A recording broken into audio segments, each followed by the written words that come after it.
இது power system restructuring subject. நம்ம இப்போ பார்க்க போற சப்ஜெக்ட் பவர் சிஸ்டம் ரீஸ்ட்ரக்சரிங். இதுல ஆல்ரெடி நம்ம யூனிட் 1 ஃபுல்லா பார்த்துட்டோம், ரைட்? இப்போ யூனிட் 2ல அப் டு திஸ் பாயிண்ட், எந்த point? Unit 2 in transmission congestion management.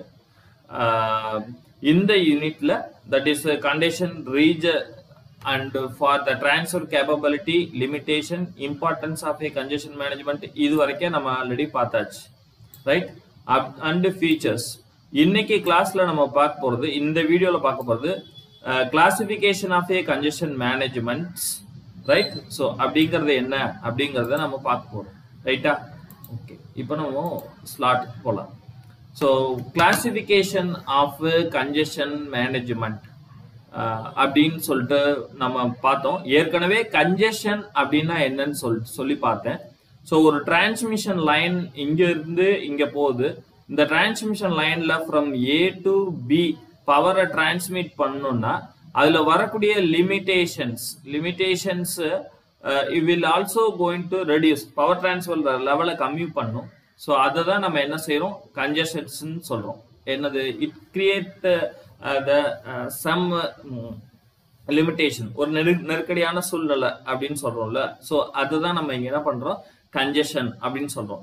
இதை ரெண்டு வகையா பிரிக்கிறாங்க. ஒன்னு நான் market method and market method. So நான் மார்க்கெட் மெத்தட்னா என்ன, மார்க்கெட் மெத்தட்னா என்ன அப்படிங்கிறத நம்ம இப்போ பார்க்கலாம், ரைட்டா? மார்க்கெட் மெத்தட்னா என்ன, நான் மார்க்கெட் மெத்தட்னா என்ன அப்படிங்கிறத we are going to see. So நம்ம பார்க்கறது classifications of congestion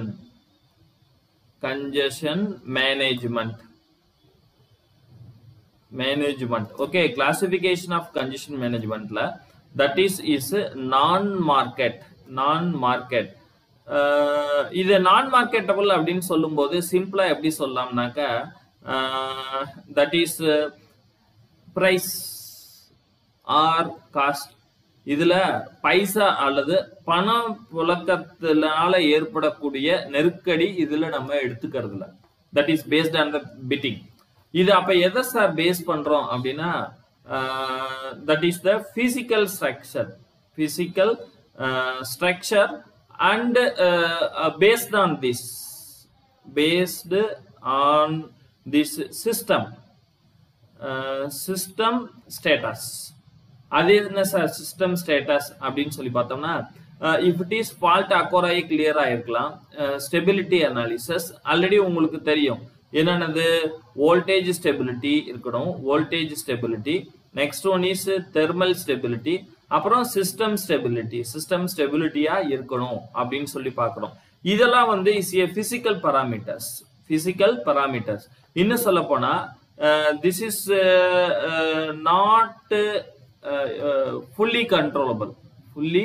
controllable. அப்ப நீங்க என்ன பண்ண முடியும்? தெர்மல் எஃபெக்டா உங்களால கண்ட்ரோல் பண்ண முடியுமா?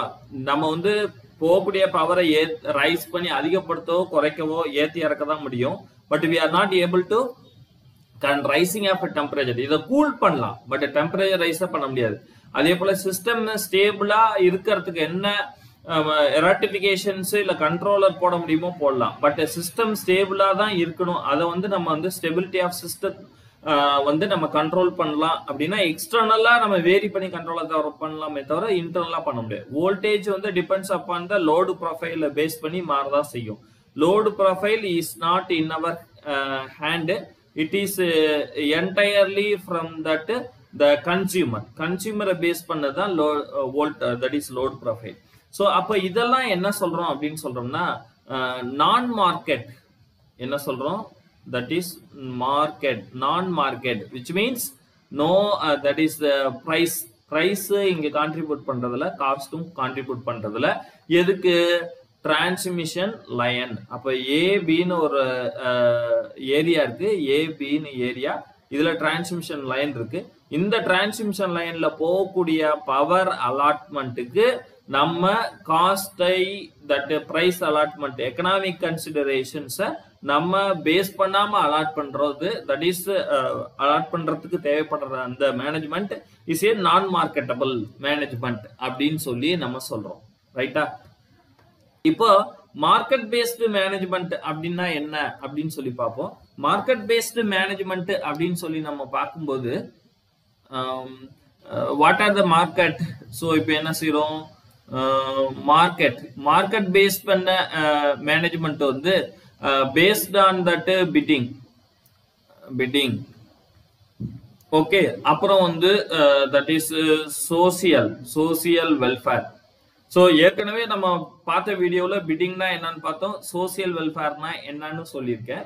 அப்போ இருக்கக்கூடிய டைம் ஸ்லாட்டை ரெண்ட்டுக்கு விடுறதுனால எப்படி, அப்புறம் நம்ம அவைலபிள் டிரான்ஸ்ஃபர் கேப்பபிலிட்டி எப்படி அச்சீவ் பண்றோம். ஸோ எவ்ரிதிங் ஒரு டிரான்ஸ்மிஷன் லைன் இருக்கு அப்படின்னம்னா அந்த டிரான்ஸ்மிஷன் லைன்ல ஏற்படக்கூடிய கன்ஜெஷனை வந்து நம்ம based on the finance price that is cost per unit base பண்ணி இதுல வரக்கூடிய கன்ஜெஷனை வந்து நம்ம மார்க்கெட்டபிள் கன்ஜெஷன் அப்படிங்கிறோம். ஸோ இந்த நான் மார்க்கெட்டபிள் கன்ஜெஷனையும் மார்க்கெட்டபிள் கன்ஜெஷனையும் we are going to segregate, ரெண்டு விதமா பிரிக்கிறோம். ஒவ்வொன்றும் எப்படி வருதுன்னு பாக்குறோம். ஸோ டைப் ஆஃப் கான்ட்ராக்ட் அப்படின்னு சொல்றாங்க. டைப் ஆஃப் கான்ட்ராக்ட் அப்படின்னு சொல்லி பார்த்தோம்னா இப்போ ஒரு லைன் இருக்கு, நான் ஏற்கனவே சொன்ன மாதிரி AB two lines that is it is line. இந்த லைனுடைய கெப்பாசிட்டி பார்த்தீங்கன்னா 1000 மெகாவாட்ஸ் நான் சொல்லியிருக்கேன். So I am also going to put some that is seller that is receiver or consumers. So இவங்க என்ன செய்யறாங்க, தட் இஸ் இவங்க ரெண்டு பேரும் they are making a agreement. எப்படி 100 யூனிட்ஸ் மெகா யூனிட்ஸ் ஒரு மாசம் பர் மந்த். ஓகே, பர் மந்த்துக்கு எனக்கு நீங்க அனுப்பணும். அதுல மேக்சிமம் எவ்வளவு தட் இஸ் 30 மெகா யூனிட்ஸ் ஒரே நாள்ல கூட நான் கன்சியூம் பண்ணிடுவேன்.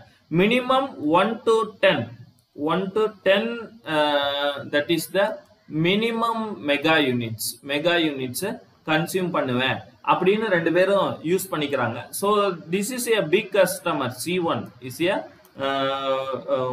That is a big customer. Okay, this is big customer.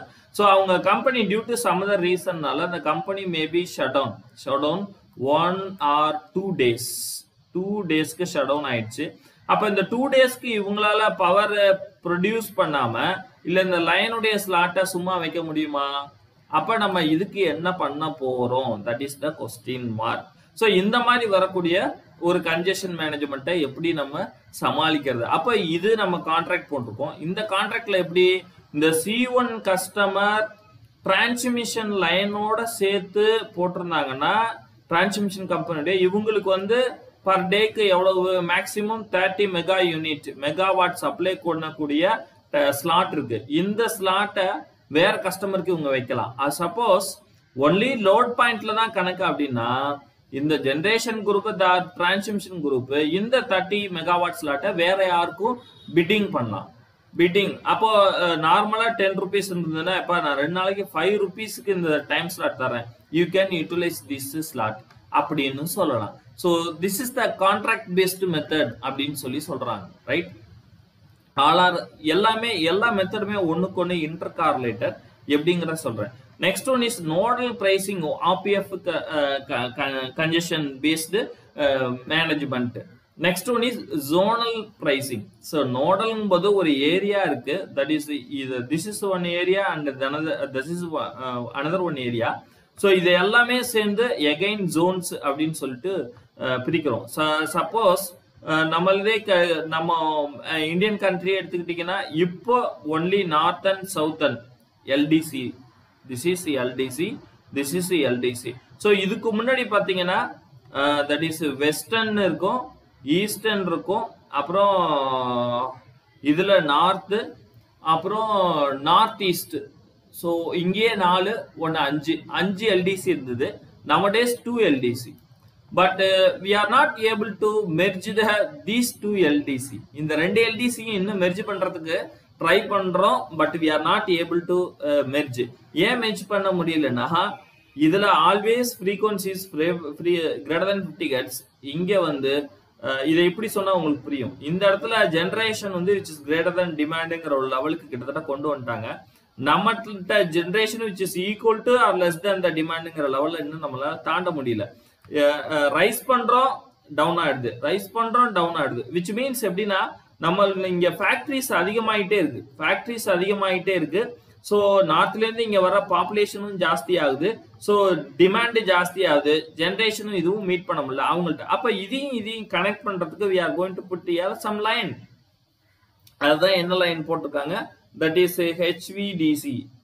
ஒரு 1000 மெகாவாட், இப்போ கூட ஒரு 3000 மெகாவாட்டுக்கு லைன் எரெக்ட் ஆயிட்டு இருக்கு, HVDC line. So that is the thing. அப்ப இங்க நோடல் பிரைசிங் அப்படின்னா இந்த ஏரியாக்குள்ளேயே இருக்கக்கூடிய நோடு, இந்த நோடு ஒரே பஸ் இந்த ஏரியாவில இருந்து இந்த நோடல்ல கனெக்ட் பண்ணிக்கக்கூடிய ஜெனரேட்டர் நான் இவங்களால சப்ளை பண்ண முடியா, நான் சப்ளை பண்ணி தரேன், இல்ல நான் சப்ளை பண்ணி. Suppose G1 G2 G4 4 generating unit இருக்கு. G1 இவங்க எக்ரிமெண்ட் போட்டிருக்காங்க, பட் G1 சப்ளை பண்ண முடியல. During the G2 and G4 making a competition.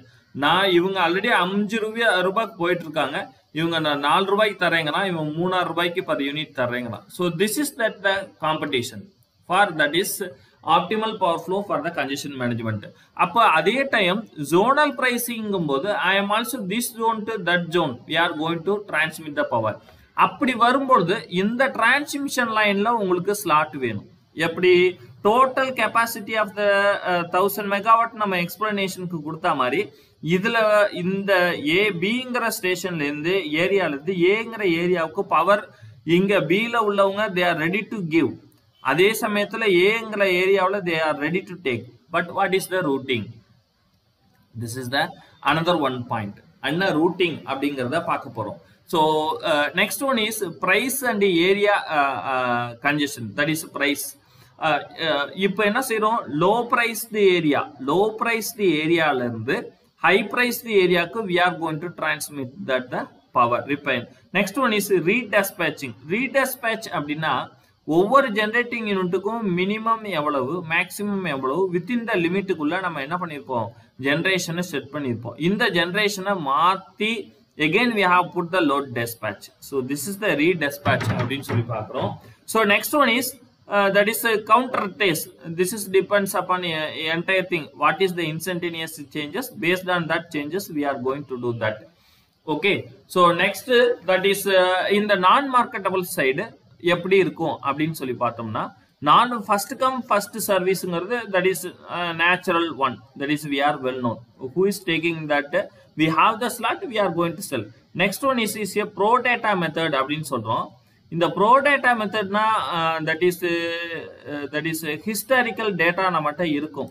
Historical data எப்படி நம்ம ஊர்ல எந்த மந்த்ல, தட் இஸ் விச் மந்த், எந்த மாசத்துல என்ன ஃபெஸ்டிவல்ஸ் நடக்கும், எவ்வளவு டிமாண்ட் இருக்கும், எந்தெந்த demand. For example we need the higher power by the company during the Diwali seasons, that is higher festival season.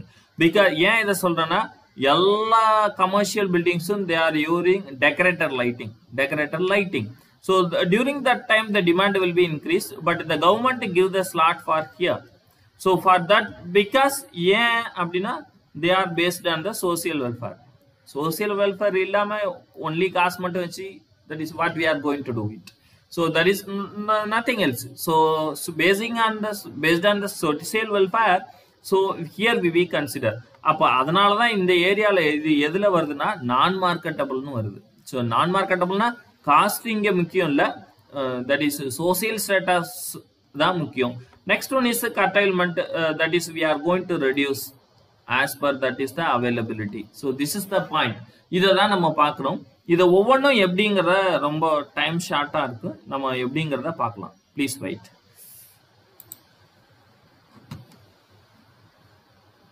so here right, so என்னென்ன மெத்தட்ஸ் அப்படிங்கறத இதுதான் நம்ம பார்த்தோம். கிளாசிபிகேஷன் ஆஃப் தட் என்னது, that is that methods for the congestion management. So இதை பேசிக்கா எப்படி இதை பண்ணணும் அப்படிங்கறது மெத்தட்ஸும் இருக்கு. எப்படிங்கிறத பார்ப்போம். First we are going to find the ATC, available transfer capability. So அதுலேருந்து we are going to take as bidding and reserve. So bids is based on that the different types of conjunction எப்படி வருதோ அதை base பண்ணி என்னன்னா நம்ம slot ஃப்ரீயா இருக்கா இல்லையா.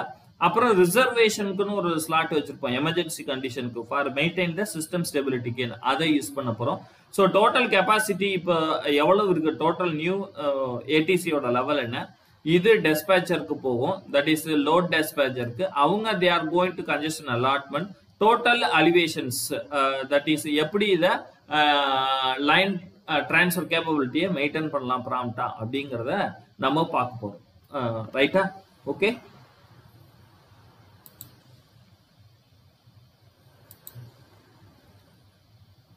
So explicity. So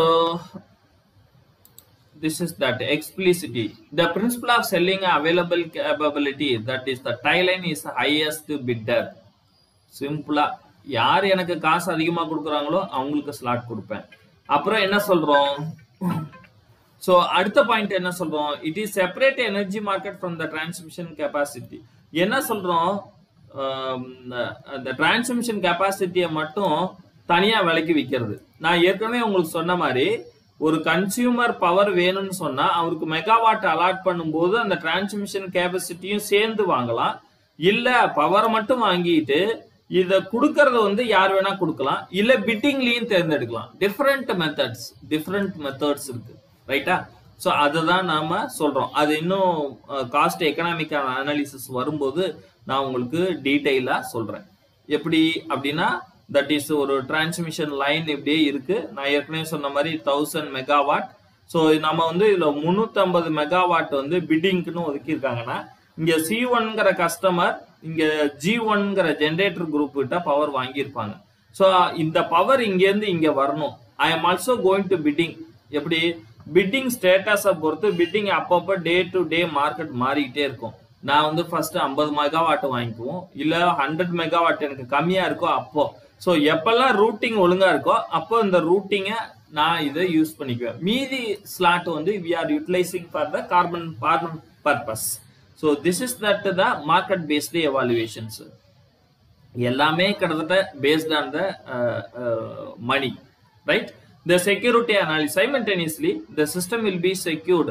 இப்போ நான் எல்லா கஸ்டமருக்குமே தேவையான அளவு 100 மெகாவாட் லோட் பண்றேன், ஆனா சிஸ்டம் எனக்கு செக்யூர்டா இல்ல, any failure will be Achor அப்படின்னா we are arranging the parallel routing. That is parallel routing. It is very important to maintain the power system reliability. That is very very important thing. Right? So this increases the explicity and trading. Trading நீங்க bidding அதிகமானா ஆட்டோமேட்டிக்கா trading அதிகமாகும். It is natural thing. Suppose this fails, எனக்கு இந்த method வேலை செய்யலனா I am going to parallel flow, அதாவது different routing. அது என்ன சார்னாக்கா A B, that is இது A B ன்னு ரெண்டு ஏரியா இருக்கு. இது ஒரு ஏரியா, இது ஒரு ஏரியா. ஸோ இந்த சைடா ஒன்று வரும்.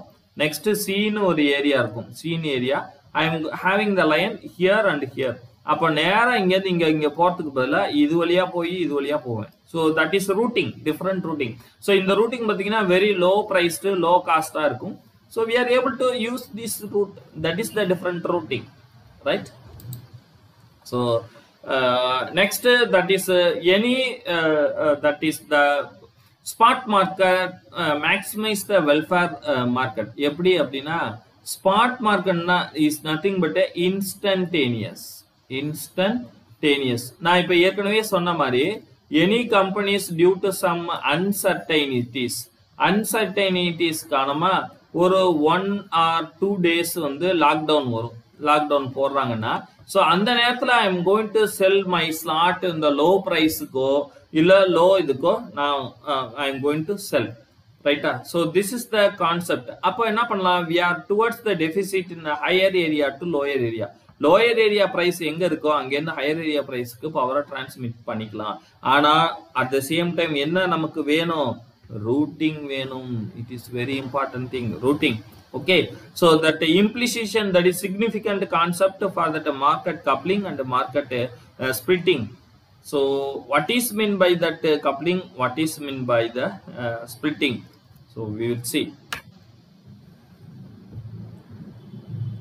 Right, market splitting is calculated contractual flow, calculated contractual flow. அப்போ நம்ம ஏற்கனவே எவ்வளவு இப்போ நம்ம 750 மெகாவாட் ஜென்ரேட் பண்றோம்னா 350 மெகாவாட் ஒருத்தருக்கு கொடுக்குறோம் நம்ம பிளான் பண்ணிட்டோம்னா அதை நம்ம அவங்களுக்கு கொடுத்துறோம். ரைட்டா? ஸோ இப்போ if the capacity is exceeds அப்படின்னா இதை விட நான் அதிகமாக கொடுக்கணும்னா ஏற்கனவே இவங்கள்ட்ட 5 ரூபாய்க்கு இப்போ மெகாவாட் யூனிட்னு இப்போ அதிகமாக 400 மெகா யூனிட் இந்த கஸ்டமருக்கு தேவைன்னா so 350 minus 400 is 50 mega units. இந்த 50 மெகா யூனிட்ஸ்க்கு நான் என்ன கேட்பேன் அப்படின்னா rupees 10 per மெகா யூனிட். நான் என்ன சொல்லுவேன், எனக்கு 10 ரூபாய் கொடுன்னு சொல்லுவேன். ஆக்சுவலா 5 ரூபா தான். சப்போஸ் மார்க்கெட் லோவா ஆயிடுச்சுன்னா இந்த 10க்கு என்ன செய்வேன், 2 ரூபாய்க்கு வச்சுக்கேன்னு சொல்லுவேன், 2 rupees. புரியுதா? so depends upon the market. கம்ப்ளீட்டா ஷேர் மார்க்கெட் பா. Right? So that is that the thing we have going to be. So simple concept here நம்ம பார்க்கிறோம். If the sales is greater than the purchase, which means generation which is greater than the demand, அப்போ what is that? That is the surplus area. Next, generation is less than the demand. எப்போ price அதிகமாகும், price கம்மியாகும். But இதுல ஏன் இந்த generation அப்படி purchase அப்படின்னு சொல்றோம்னா பவரை வந்து இங்க கமாடிட்டியா கொண்டு வந்துட்டோம். we are able to generate, we are able to buy, but what is the price? அப்ப that is the thing. இப்போ ஹுண்டாய் கம்பெனில என்ன செய்வாங்க, மெல்டிங் ஓர் மெல்டிங்னு ஒரு கான்செப்ட் இருக்கும். அது 1 மந்த்துக்கு ஒருக்கா பண்ணுவான். அதுல உள்ள மேனேஜர் பார்த்துக்கிட்டே இருப்பான். என்ன manager? Power manager. So for what time the TOD is low, time of tariff demand, that is time of tariff demand. so இது எப்ப லோ ஆகுதோ அந்த நேரத்துல they are buying a higher megawatt. அந்த நேரத்துல வாங்கி அந்த நேரத்துல that is induction furnace run பண்ணி மெல்ட் பண்ணி வச்சுக்குவோம். ஸோ நார்மல் டயத்துல மெல்ட் பண்ணா இதுக்கு மெல்ட் பண்றாங்க அப்படின்னோம்னா so around 35 to 40% price difference. so this may be electricity 35 to ஒரு 10 lakhs பே பண்ற மாதிரி இருக்கும் அப்படின்னா 35% என்ன பாரு, கிட்டத்தட்ட 3.5 to 4 லட்ச ரூபாய் மிச்சமாகும். This is a very big amount. So 4 lakhs per monthனா எவ்வளவு ஆகுது, கிட்டத்தட்ட around 50 lakhs per year. It is a big amount. So this is the thing we are going to be consider. Okay, next counter trade. So counter trade அப்படிங்கிறது வந்து and based on that ரீடெஸ்பேட்சை base பண்ணி நம்ம என்ன பண்றோம், achieve பண்றோம். Redispatch அப்படின்னா what is the new generation, what is the new demand அப்படிங்கறத வச்சு எக்கனாமிக் டெஸ்பேட்ச் புதுசா போடுறது ஈஸியா, தட் இஸ் ரீடெஸ்பேட்சிங் அப்படின்னு சொல்றோம் by using the market based control. Next one is a bidding already நம்ம பார்த்தாச்சு, பிட்டிங்.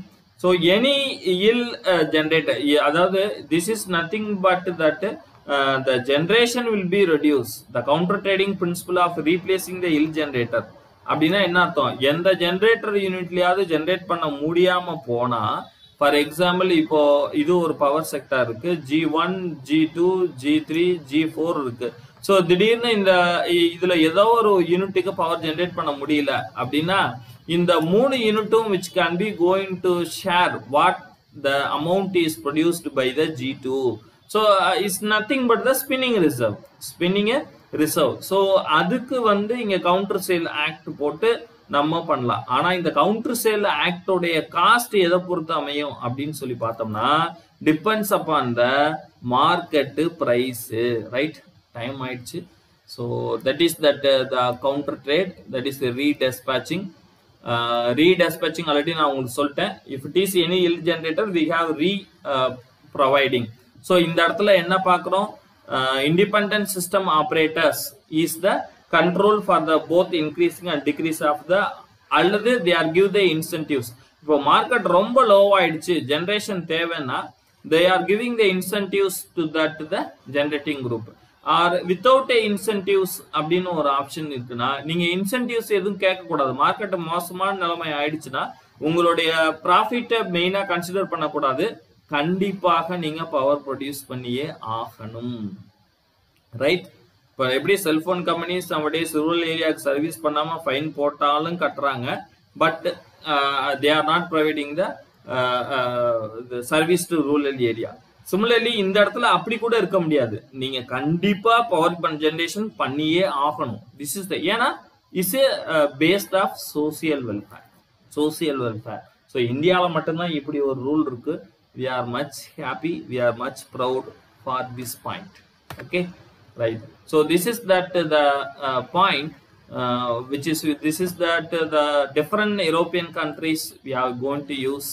So இது எல்லாமே again ஒரு பாயிண்ட் நான் சொல்லிக்க ஒரு என்ன, generation is very very greater than demand. Na all these are all okay, but in our country that is generation which is equal to or less than the demand. So இதுல எதுவுமே வந்து applicable ஆவறது, it is tough. Okay, right? We will see on next video.